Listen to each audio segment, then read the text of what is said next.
Magandang umaga, hapon, o gabi sa ating mga kaibigan, mga kapatid at mga subscribers dito sa Lakbay Buhay Channel.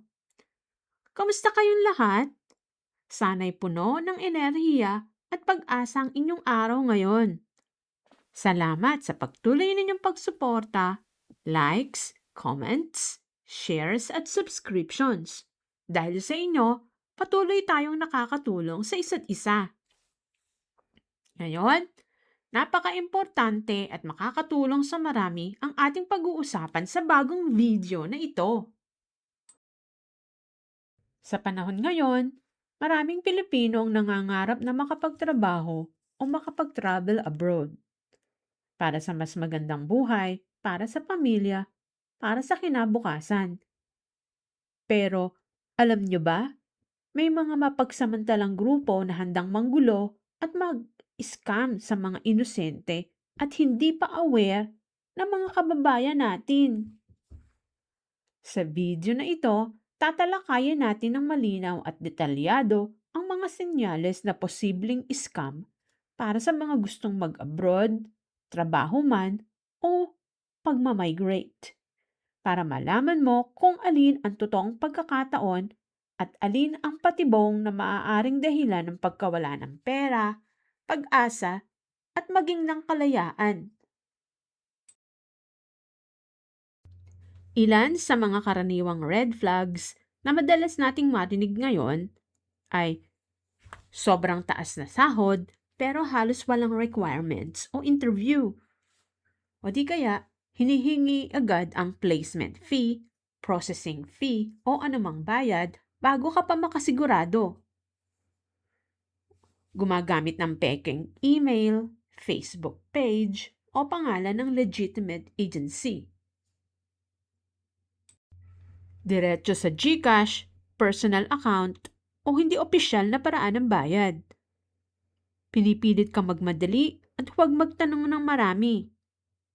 Kapag sa simula pa lang ay ganito na ang sitwasyon sa mga recruiter ay magsuspecha ka na agad. Huwag ka na magpatuloy at maghanap ka na lamang ng panibago at totoong may permit at lisensya na mag-recruit ng mga OFWs. Mas lalong mabuti kung sa Department of Migrant Workers ka na mag-apply para protektado ka at ang iyong pamilya ng gobyerno. At kahit ano pa ang mangyari, huwag kang mag-aatubiling magtanong, mag-usisa at mag-verify ng mga impormasyon tungkol sa iyong ina-applyan bago ka magpakawala ng perang pambayad sa mga serbisyong dapat ay libre naman. Kaya ngayon pa lang, i-click na ang play button. Manood hanggang dulo at i-share sa mga kaibigan at kamag-anak na nangangarap din mag-abroad. Sama-sama nating iwasan ang mga scam at gawing ligtas ang daan patungo sa mas magandang buhay. Ready na ba kayo? Tara na, panoorin natin ito. Kung hindi ka pa pamilyar sa mga palatandaan na ito, ay makabubuting makinig bago mo pagsisihan ang mga desisyon mo sa bandang huli. Una, ang pinakamodernong paraan ng panloloko sa ngayon ay kilala sa tawag na cyber trafficking and scam hub trap. Isa ito sa pinakadelikadong paraan ng pangre-recruit dahil ang mga tinatarget nito ay ang mga kabataang OFW na may mga karanasan sa BPO, call center on social media, or messaging apps. Kokontakin nila ang mga aplikante at aakitin ng mga pangakong napakalaking sweldo bilang mga customer service representatives sa mga malalapit na karatig bansa sa Pilipinas katulad ng Vietnam, Singapore o Thailand, at pagdating doon ay ililipat nila ang mga biktimang OFW sa kanilang scam hub countries o sa ibang bansa na kung saan ay naandoroon ang call center na gagamitin nila o ginagamit na nila sa panloloko katulad ng crypto o love scams. Pag nagipit na nila doon ang OFW natin, ay iba't ibang klase na ng pang-aabuso ang kanilang maaaring gawin. Ang isang modernong scam pa ay mas kilala bilang social media impersonation and ghost job post. Ito naman ay nagpapatungkol sa mga manluloko na nagkukunwaring mga nagmamay-ari ng mga legal at tunay na recruitment agency profiles sa iba't ibang social media platforms. Mahuhusay magnakaw ng mga logo, mga larawan, at karaniwan ay eksperto sa information technology pa ang mga nasa likod ng mga online scams na ito.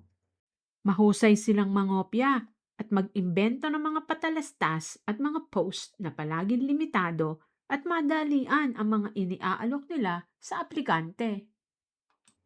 Papaniwalain nila ang mga makakabasa sa kanilang mukhang tunay ngunit mapanlokong mga post na sila ay mga direct hire agencies na kung saan sila ay may maipapasok ng mga aplikante na diretso sa trabaho sa mga bansang ina-applyan na kung saan sila ay may kaugnayan at hindi na kailangan pumila pa ng matagal upang mag-apply sa Department of Migrant Workers. Mamadaliin din nila ang mga aplikante na magbayad agad ng iba't ibang mga fees. Service fees, reservation fees, placement fees at kung ano-ano pang babayaran na dapat ay sinisingil lamang kapag kumpleto na ang mga papeles at nagkapirmahan na ng mga kontrata. Tie-up or kabit scheme ang susunod sa ating scammers list. Kapag naman ang sitwasyon ay ganito, ang recruiter na walang lisensya ay nakikipag-alyansa o nakikipagkasundo sa mga lisensyadong recruitment agencies. Ngunit pagdating naman sa ibang bansa ay ibang employer na pagtatrabahuhan ng aplikante. Kadalasan, ang kanilang partner agencies sa bansang iyong patutunguhan ay kasabwat sa contract substitution na iyong pinirmahan. Ang sasalong employer mo sa ibang bansa ay papipirmahin ka ng panibagong kontrata pagdating mo sa bansang inyong pinagkasunduan. Doon ay bigla na lamang mapapalitan ang mga kasunduan ninyo sa pasweldo at maging ang iyong mga karapatan na naaayon sa mga batas ng bansang iyong pinuntahan. Mag-ingat sa ganitong mga scam. Huwag mag-atubiling mag-report at makipag-ugnayan agad sa mga kinauukulan.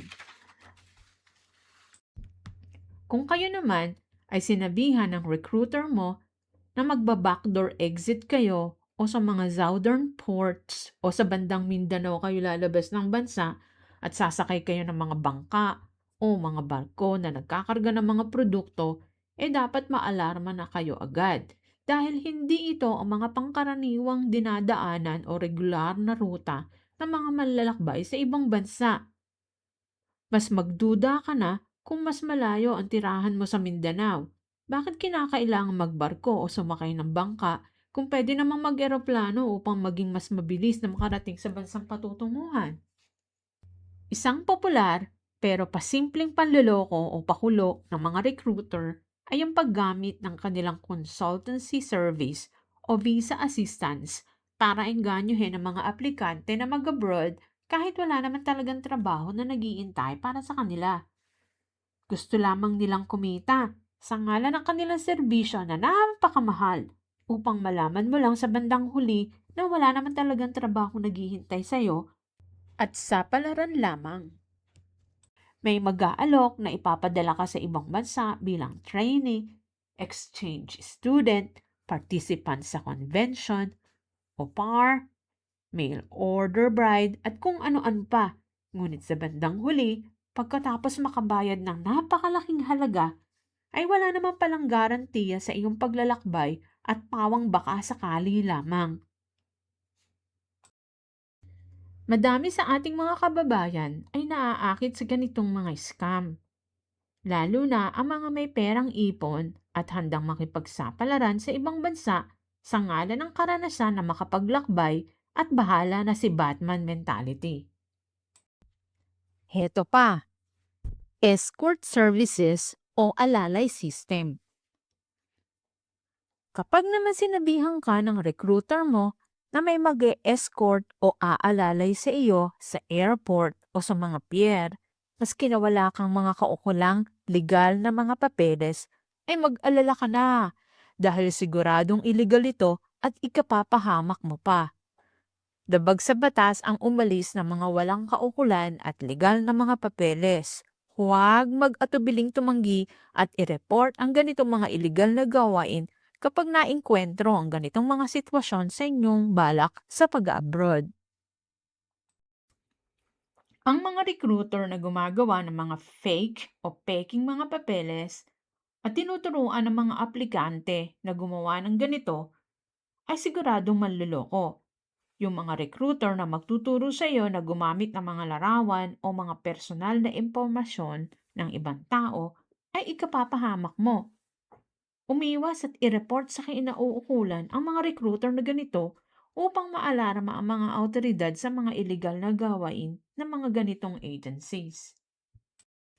Ang susunod sa ating listahan ng mga scammer agencies ay ang third country recruitment.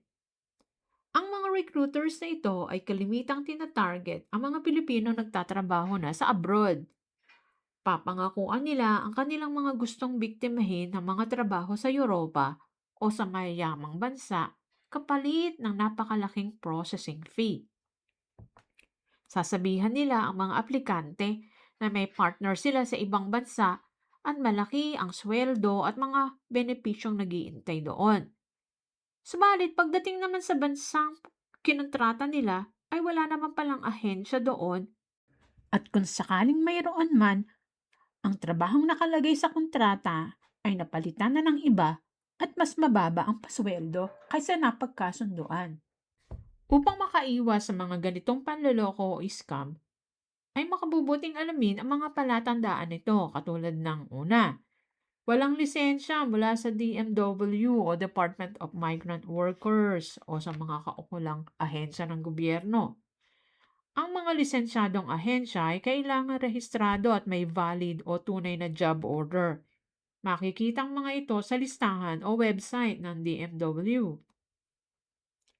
Pangalawa, nakasaad sa Batas ng Pilipinas na walang placement fee na kokolektahin hanggat walang kontrata na pinipirmahan dahil ito ang katibayan at proteksyon ng mga aplikante na mag-a-apply sa ibang bansa. Pangatlo, ang mga tunay na ahensya ay gumagamit ng business bank accounts at hindi personal bank accounts o GCash accounts. Kaapat, ang mga tunay na recruiters at ahensya ay may nakarehistrong opisina na kung saan ay doon nakikipagkita ang mga aplikante sa kanilang ina-applyang trabaho at hindi sa labas o sa mga pasyalang lugar lamang sila magkikita ng kanilang mga recruiters. Kalima, hindi ka panipaniwala ang mga requirement na hinihingi sa mga aplikante, katulad ng no experience required o di kaya immediate deployment o lipad o trabaho agad. Upang mas makasiguro sa inyong ina-applyan ay maging maalam palagi. Maging palatanong. Huwag mahiya o matakot na magtanong ng hindi mga naiintindihan ng mga detalye. Palaging mag-verify sa mga ahensya ng gobyerno kung legal ba at updated ba ang mga permit at lisensya ng mga ahensyang inyong ina-applyan. Mas mabuti kung diretso sa DMW o Department of Migrant Workers kapag mag-a-apply kayo. Siguraduhin na totoo at inaalok na mga trabaho ay pawang mga tunay. Iba na ang madaming alam. Dahil ang mga problema naman ay maiiwasan. Hanggang dito na lang muna. Salamat ulit sa inyong pananood. God bless you all at ingat palagi. Like, plus subscribe, plus bell notification para hindi ka mag-miss ng mga life-saving tips na ganito. See you next time sa ating mga susunod na video, chikahan!